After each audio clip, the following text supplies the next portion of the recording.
Abonne-toi parce qu'aujourd'hui je te fais découvrir le burger de ta vie, un petit peu comme dans le film Le Menu. J'ai invité Johannes Richard, champion du monde de burger, pour le réaliser. Tu verras des ingrédients simples mais de qualité. On commence par émincer finement un oignon. Le patron me regarde, s'agirait pas de faire de conneries. On prépare le mélange d'épices, un petit peu de sel, un petit peu de sucre, cumin, paprika, coriandre, poivre. Tous les ingrédients sont dans la description de la vidéo. On prépare nos pâtis de bœuf. On les écrase bien, on les serre bien pour ne pas qu'ils se pètent à la cuisson et on attend que notre plancha monte à 250 degrés. Ça nous permet de découper le pain et de le faire toaster dans un petit peu de beurre pour la couleur et dans l'huile pour que le beurre ne brûle pas.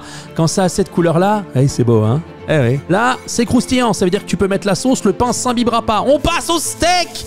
Tu les écrases!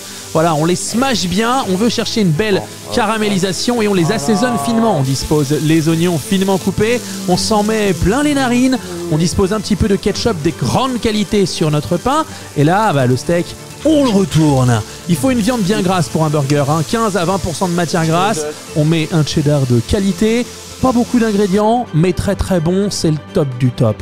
On met sous cloche et ça c'est pour faire fondre le fromage afin que ça ressemble à cette beauté. Ouais, et là tu viens le scraper, tu viens le dégager, tu le mets sur le pain, tu mets les condiments que tu veux. Moi je mets une petite mayo piquante, une mayo chipotle que j'adore. Et puis le pain moelleux dessus. Regarde, c'est beau, hein? Ça donne envie, hein? Et là c'est parfaitement cuit.